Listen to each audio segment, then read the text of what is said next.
My name is Dr. Alina Mercer. I was 27 when my life began to fall apart inside a house that never raised its voice, only its judgment. That morning didn't feel like a beginning or an ending. It felt like something in between, like the world had paused just long enough for me to notice I was no longer part of it in the same way. I remember holding my tea without drinking it. The warmth faded faster than I expected, like even heat didn't want to stay with me anymore.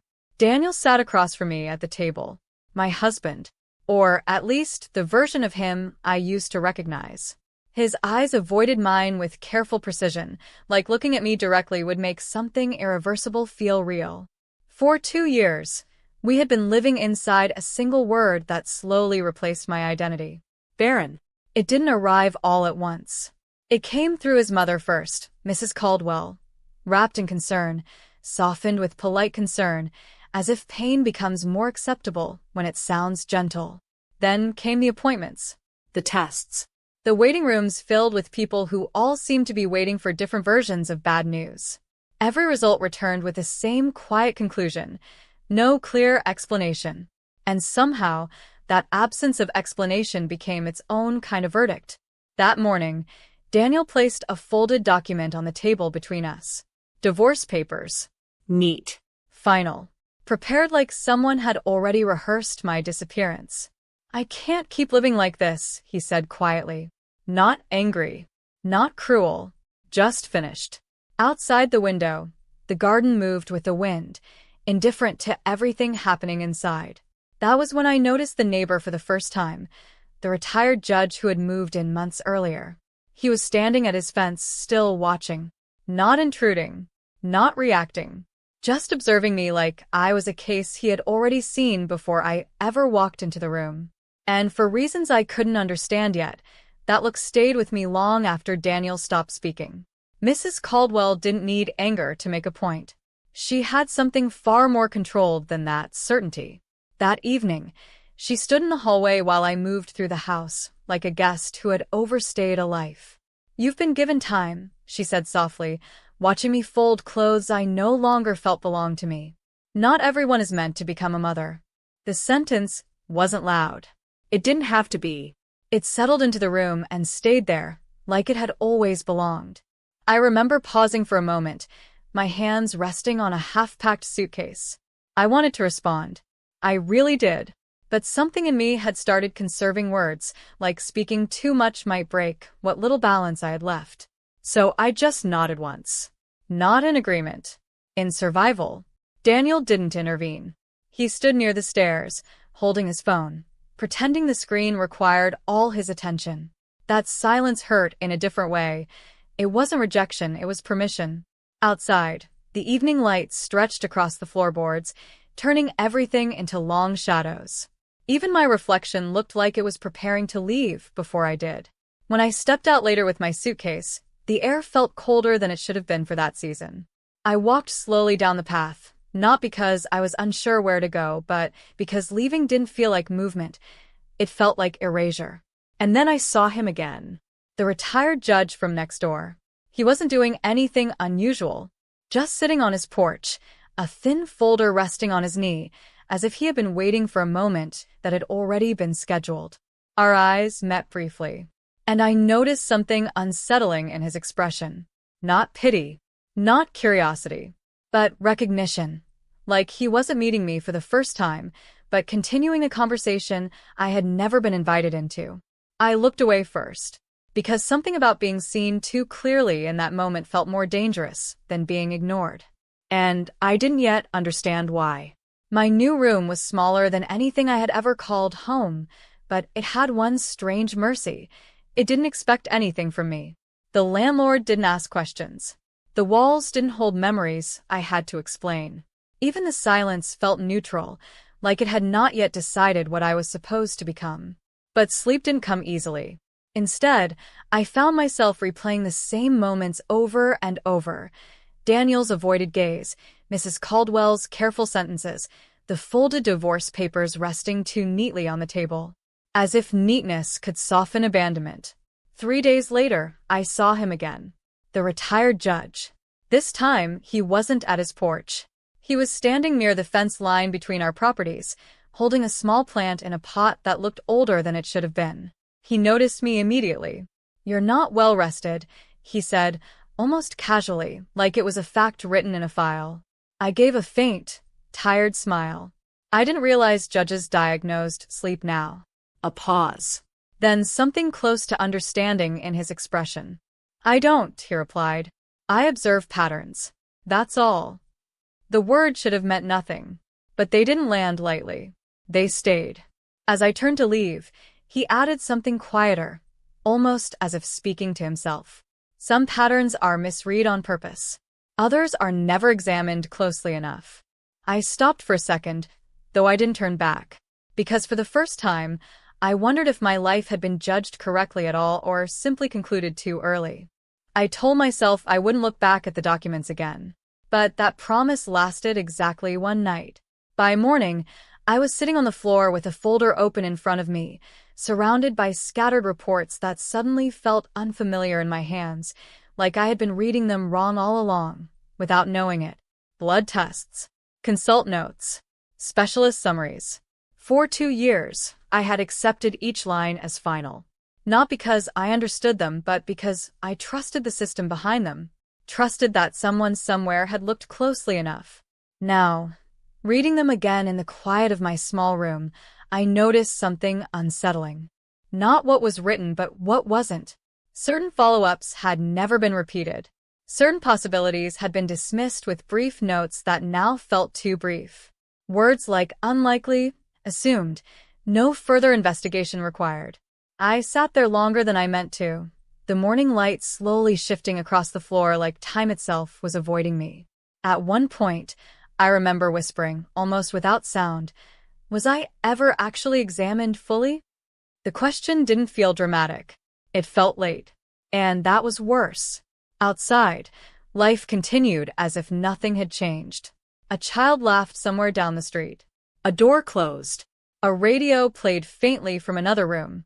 Ordinary things that suddenly felt distant, like they belonged to a version of the world I had been removed from.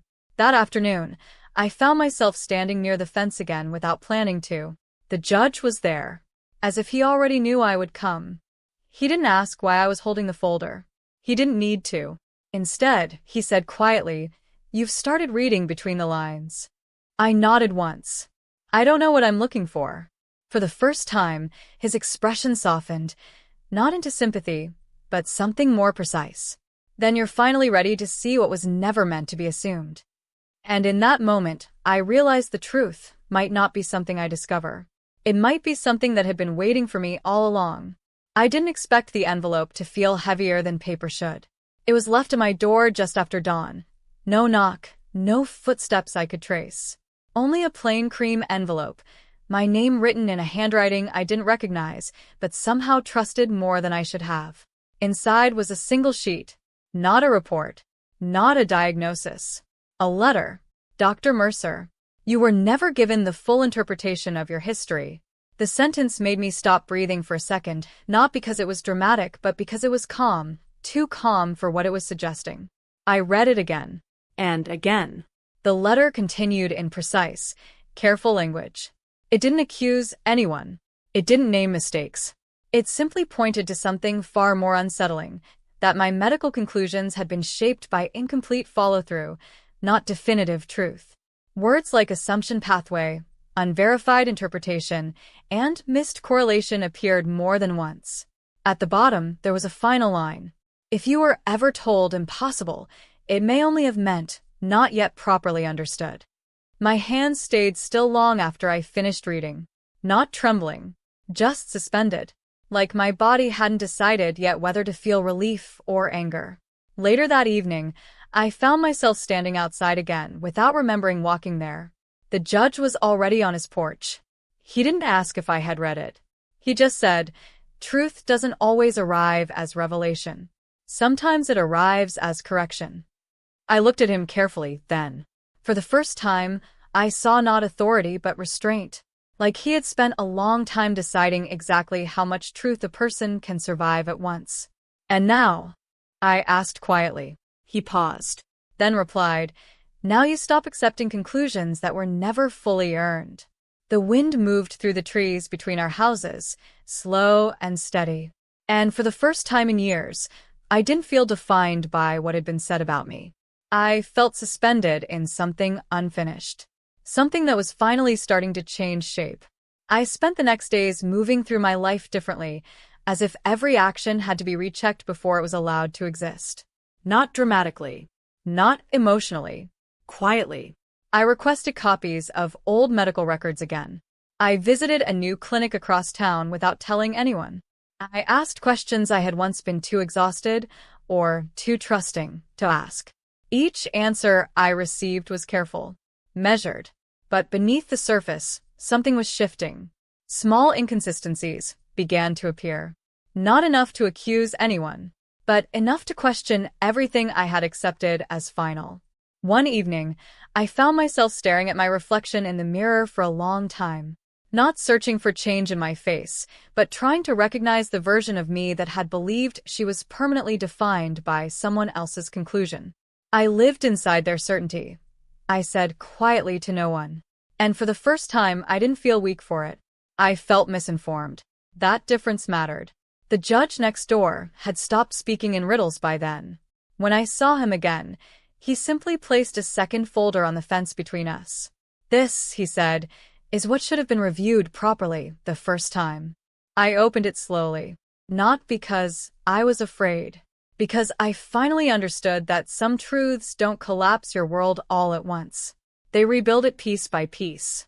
Inside were comparative notes, carefully compiled observations, second interpretations, overlooked patterns that no one had connected before. Nothing final, nothing absolute, but enough to suggest that my story had been concluded too early, too easily. I looked up at him. "Why are you helping me?" I asked. He didn't answer immediately. When he did, his voice was quieter than before. Because I've seen what happens when incomplete truth is treated as final judgment. And I don't make that mistake twice. The words didn't feel like a confession. They felt like regret that had been carried for a long time. And for the first time, I realized this was no longer just about what had happened to me. It was about what had been decided about me without my presence in the room. And that realization changed everything I thought I was going to do next. I didn't go back to Daniel's house. Not immediately. But I did go back to the edge of that life. The street where everything had once felt certain, where my name had slowly been replaced by an accusation no one ever said directly to my face. From a distance, the house looked unchanged. Same curtains. Same garden. Same quiet, controlled order. But I didn't feel like I belonged to its silence anymore. The judge had asked me to wait before making any confrontation. Not because truth needed delay, but because timing changes how truth lands. So I waited. And in that waiting, something inside me stabilized. Not healed, just steadier. When the final set of verified notes arrived, there was no dramatic revelation attached to them. No shocking sentence. No single moment of collapse. Just clarity. The kind that doesn't scream, it settles. That evening, I wrote a letter. Not to defend myself. Not to accuse. Just to explain what had never been properly understood, even by me. I didn't cry while writing it. I didn't shake. I simply noticed how strange it was that peace could feel so similar to grief. Before sealing the envelope, I paused. And, for the first time, I didn't imagine being believed. I imagined being understood correctly. That was different. The judge stood with me at the fence later. Not interfering, not directing, just present. "You don't need to force recognition," he said. "You only need to restore accuracy." I nodded slowly. For the first time, I understood what he meant. Truth wasn't something I had to fight for loudly. It was something I had to place back into the world exactly as it should have been seen, and then let it move on its own. I don't remember the exact moment Daniel read the letter. Only the pause that followed. The kind of pause that doesn't belong to anger or denial, but to something far more unsettling. Reevaluation. I wasn't there when it happened. I chose not to be. Because for the first time, I understood that my presence wasn't required for truth to exist anymore. It already had its shape. Later, I heard fragments through people who spoke carefully, as if afraid of touching something fragile. Confusion. Silence. Then longer silences. No dramatic confrontation followed. No raised voices. Only distance. And distance, I learned, can sometimes say more than any argument ever could. I met the judge one final time, near the fence. He didn't bring any files this time. No papers. No explanations. Just presence. "You never needed to become something new," he said quietly. "You only needed what was missing to be seen correctly." I looked at the house in the distance. Once the center of my entire world, now just a structure holding someone else's version of certainty. "I thought I was broken," I said. He shook his head once. "You were interpreted too quickly." That sentence stayed with me longer than anything else. Not because it fixed everything, but because it didn't need to. Months later, life didn't feel like a return. It felt like continuation. Different rooms. Different mornings. A quieter version of myself that no longer waited for someone else's conclusion to define her existence. And sometimes, in the stillness, I think about how easily a life can be rewritten, not by cruelty, not by anger, but by incomplete understanding treated as final truth. The last time I passed that old street, I didn't stop. I didn't need to, because what had once been my ending was no longer a place. It was just a chapter that had finally been corrected and left behind. Sometimes the deepest betrayals don't come from lies spoken loudly, but from conclusions accepted too early. My story wasn't rewritten through revenge or force. It was corrected through patience, truth, and the quiet courage to question what had always been assumed. What I once believed was an ending was never truly the end. It was only a misread chapter, one that changed everything once it was finally understood properly. And in that understanding, I learned something I will never forget. Not every judgment deserves to become your identity. If this story stayed with you, don't forget to like the video, subscribe for more cinematic stories, and share your thoughts in the comments below. Have you ever been misunderstood in a way that changed your life's direction?